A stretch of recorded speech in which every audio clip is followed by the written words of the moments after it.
안녕하세요. 김기루입니다. 이번 시간부터는 판다스와 관련된 고급 기능에 대해서 안내해 드리도록 하겠습니다. 자, 여러분들께서는 판다스를 사용하여 데이터 분석을 수행하는 기초적인 방법을 공부하셨습니다. 그런데 사실 판다스에서 제공하는 기능은 꽤 방대하기 때문에 아직 알아볼 만한 것들이 더 많이 있습니다. 그래서 지금부터는 판다스에서 지원하는 각종 강력한 기능에 대해 여러분들께 안내해 드리고자 합니다. 우리가 이런저런 데이터셋을 다루다 보면 보통 하나의 데이터셋이 여러 개의 파일로 구성되어 있는 것을 종종 발견할 수가 있습니다.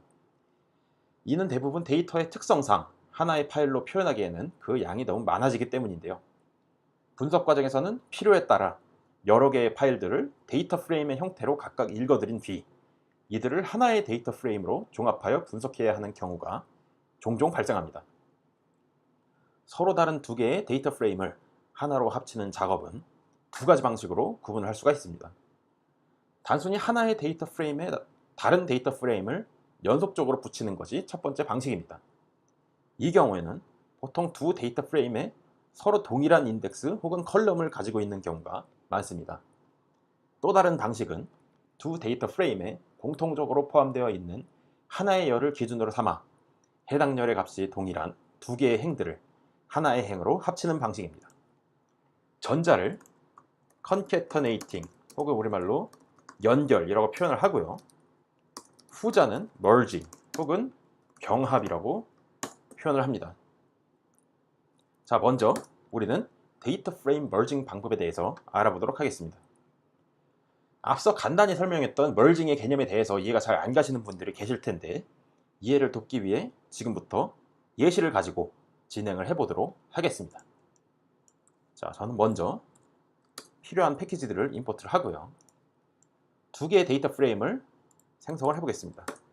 자, df1이라는 이름의 데이터 프레임과 그리고 df2라는 이름의 데이터 프레임입니다.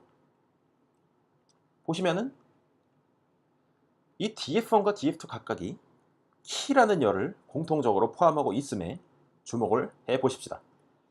이 키 열은 A, B, C, D 중 하나의 값을 가지는 열입니다.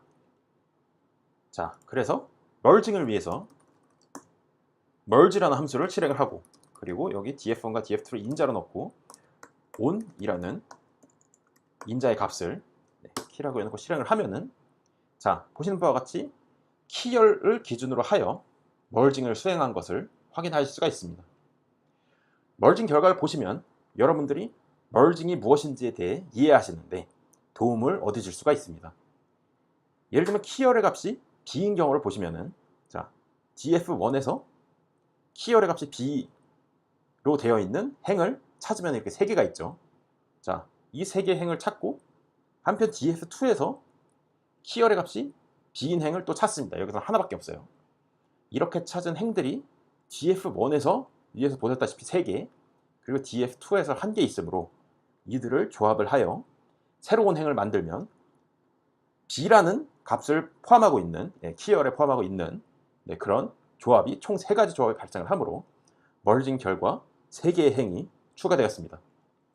같은 방법으로 키열의 값이 A인 행이 3개 추가되었고 그리고 C나 D 같은 경우에는 둘 중에서 한쪽 데이터 프레임에만 존재하기 때문에 merging 결과에는 추가되지 않은 것을 확인할 수가 있습니다. 이렇게 특정한 열의 값을 가지는 행들을 두 데이터 프레임에서 찾은 뒤에 이들을 조합하여 새로운 행을 구상하는 방법에는 여러 가지가 있습니다. 이 merge라는 함수를 자, 이렇게 위에서 사용한 것 같이 사용을 하면은 지금 소개해드린 방식으로 조합을 수행을 하는데요. 혹시라도 관계형 데이터베이스, 즉 RDBMS를 다뤄보신 분이 계시다면 이 merge라는 함수가 지금의 결과가 대략 조인 연산을 수행한다는 것을 확인하실 수가 있습니다. 이 경우에는 정확히 말하면 이너 조인 연산을 수행했다고 할 수가 있겠습니다.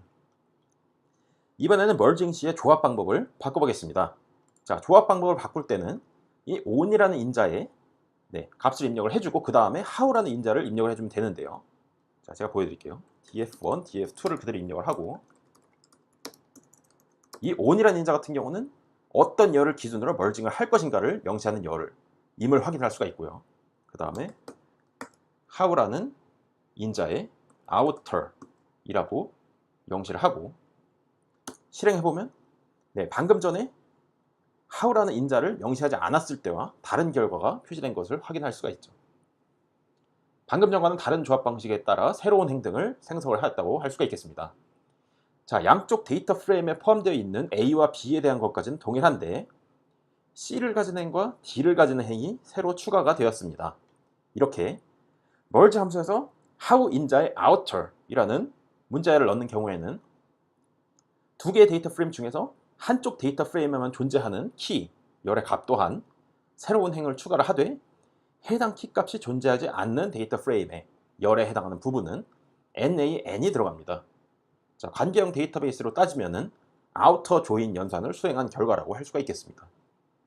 즉, 좀 더 구체적으로 말하면 이 C라는 키를 포함하는 행은 아까 df1이라는 곳엔 있었는데 df2라는 것은 없죠. 그렇기 때문에 df1에 속하는 데이터1이라는 열에는 값이 들어가 있는데 df2에 속하는 데이터2라는 이름의 열에는 nan이 표시된 것을 확인할 수가 있습니다. 한편 다른 조합 방식도 있는데요. 이번에는 키까지 그대로 하고 그리고 how를 left라고 명시하고 실행을 하면은 자, 이 merge 함수의 첫 번째 인자에 해당하는 데이터 프레임을 기준으로 삼아서 멀징을 수행합니다.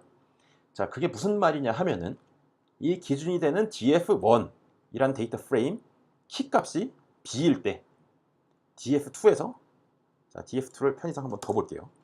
df2에서 키 값이 b인 행을 찾아서 이 b인 행을 df1의 행에 붙이는 식으로 새로운 행을 구성합니다. 보시면은 자, b에 해당한 데이터 2의 값이 0, 1, 6마다 1.0이다 이렇게 똑같이 들어갔죠. 이때 df1에는 키의 값이 c인 경우도 존재를 하지만 이는 자, 갖다 붙이는 대상이 되는 df2에 존재하지 않기 때문에 df2의 열인 데이터 2에는 자, c에 해당하는 게 nan이라는 값이 들어간 것을 확인할 수가 있죠. 즉, 이 경우 관계형 데이터베이스로 따지면은 left join 연산을 수행한 결과라고 할 수가 있겠습니다. 자, 이 how에 left 대신에 right를 넣고 실행을 할 수 있는데요. 이 경우에는 merge 함수의 두 번째 인자, 즉 여기서는 df2죠. df2에 해당하는 데이터 프레임을 기준으로 삼아 이렇게 df1에 행을 갖다 붙이는 방식으로 merging을 수행을 하게 됩니다. 만약 merging 대상인 두 데이터 프레임에 모두 중복된 키 값이 들어가 있다면 어떻게 될까요? 두 데이터 프레임을 다시 한번 생성을 해보겠습니다.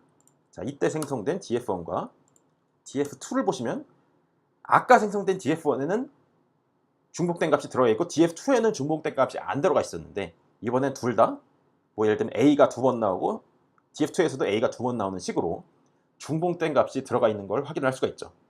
이 경우에 merge 함수를 호출을 하고 그리고 inner 방식으로 merging을 수행을 해보도록 하겠습니다. 사실 아까 처음에 how라는 인자 없이 그대로 merge 함수를 호출했을 때와 how에 inner를 넣었을 때와는 결과가 완전히 같습니다. 자, 이런 식으로 merging을 수행을 해보면 조금 다른 결과가 나왔는데요. 키의 값이 b인 경우를 예로 들면은 원래 df1에 b인 행이 3개가 있었고 그리고 df2에 b인 행이 2개가 존재하므로 이들 값의 조합을 통해 가지고 3 곱하기 2, 즉 6개의 행이 구성된 것을 확인할 수가 있고요. a인 경우 df1에는 a가 2개 그리고 df2에도 a가 2개 추가가 되어 있었으므로 a인 경우에 한해서는 2 곱하기 2, 즉 4개의 행이 조합되어 구성된 것을 확인할 수가 있습니다. 아우터 방식과 레프트 방식에 대해서도 여러분들이 직접 how 인자의 값을 이런 식으로 바꿔가면서 멀징을 수행을 해보시고 그 결과를 직접 비교를 해보시길 바랍니다. 한편 멀징하고자 하는 기준열의 이름이 이렇게 키 이런 것처럼 굳이 같지 않더라도 멀징을 수행을 할 수가 있습니다. 다음과 같은 예를 한번 생각을 해볼게요. 자, 이렇게 df3와 df4를 정의를 하고 df3의 데이터 프레임이 이렇게 생겼고 df4의 데이터 프레임이 이렇게 생겼어요. 자, 보시면은 df3에는 l키라는 이름의 열이 포함되어 있고 df4에는 r키라는 이름의 열이 포함되어 있죠. 이런 경우에 멀징을 하는 방법은 자, df3와 df4를 그대로 명시를 하시고 left 언더바 on n은 자, 이 앞에 나오는 인자에 해당하는 데이터 프레임 있잖아요. 이 데이터 프레임에서 멀징을 할 때 참조할 기준이 되는 열을 명시를 해줍니다. 이름을 이렇게 명시를 해주고 right 언더바 on이라고 해서 right 언더바 on에 해당하는 값은 두 번째 나오는 데이터 프레임, 즉 df4에 상에서 참조할 기준이 되는 열의 이름을 명시를 해줍니다. 자, 이렇게 해서 멀징을 하면은 이름이 다르더라도 이렇게 L키와 R키가 같게 되는 식으로 해서 조합으로 구성된 멀징된 결과 새로운 데이터 프레임이 형성된 것을 확인을 하실 수가 있습니다. 아주 간단하죠. 멀징을 수행하고자 하는 대상 데이터 프레임 중에서 열을 기준으로 삼는 대신 인덱스를 기준으로 삼고자 하는 경우에도 앞에서 설명한 방법과 크게 다르지 않습니다. 자, 그게 무슨 말인고 하니 제가 새로운 두 데이터 프레임을 이렇게 생성을 해볼게요. 자, left 1의 값을 확인하시고 right 1의 값을 확인해 보십니다. 자, left 1에서는 이 키라는 이름의 열을 기준으로 하고, 그리고 right 1에서는 인덱스 있죠? A랑 B 값이 들어가 있는데 이 인덱스를 기준으로 둘 간의 멀징을 수행하고자 할 경우를 생각해 봅시다. 그럴 때는 다음과 같이 멀지 함수를 호출해 주면 돼요. left 1과 right 1을 명시하는데 이 left 1에서는 우리가 기준이 되는 열을 자, 이런 식으로 명시해 줄 수가 있죠. 그리고 right 1이라는 거에 대해서는 인덱스를 사용할 것이기 때문에 이때는 right 언더바 인덱스라고 하고 true를 명시해 주면은 멀지 함수를 호출할 때 두 번째 인자로 들어간 데이터 프레임은 인덱스를 기준으로 멀징을 수행하겠다 라는 의미로 해석이 됩니다. 자, 이렇게 실행을 해보면은 자, 이런 결과를 보실 수가 있는데요. 뒤쪽 데이터 프레임의 경우 인덱스를 기준으로 멀징을 수행을 했고, 앞쪽 데이터 프레임의 경우 자, 저희가 명시한 이름을 가지는 열 값을 기준으로 멀징을 했습니다. 만약 두 데이터 프레임의 순서가 뒤바뀐 경우, 그러니까 즉 right 1이 앞에 들어가고 left 1이 뒤에 들어간 경우에는 right 인덱스 대신 left 인덱스를 true로 해주고 left on 대신 right on을 이름을 명시를 해주면 되겠죠. 뭐 이런 식으로 해주면 돼요. 그래서 이건 취소를 하고,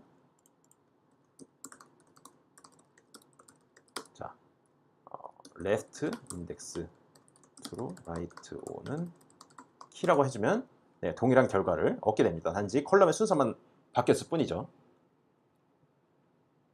당연히 두 데이터 프레임 모두 인덱스 기준 멀징을 수행해야 할 수도 있는데요. 그런 상황을 생각해 봅시다. 자, 이렇게 left 2라는 데이터 프레임과 right 2라는 데이터 프레임이 있는데요. 이 경우에는 자, left 2랑 right 2 둘 다 인덱스에 뭔가가 명시되어 있죠. 이렇게 둘 다 인덱스를 기준으로 하고 싶을 때는 아주 단순합니다. 이 두 개를 명시를 해주고, 예를 들면 우리는 이번에 outer로 멀징을 해준다고 가정을 하고, left 인덱스를 true로 하고 right 인덱스를 true로 하면은 자, 첫 번째 나오는 인자의 데이터 프레임과 두 번째 나오는 인자의 데이터 프레임 둘 다 인덱스 값을 기준으로 멀징을 한다 라는 의미로 해석을 하시면 되겠습니다. 방식이 완전히 똑같죠.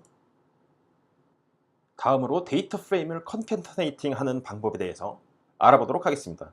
이 컨캐트네이팅이라고 하면은 쉽게 말해서 하나의 데이터 프레임에 다른 데이터 프레임을 행방향 또는 열방향으로 단순 연결하는 것입니다.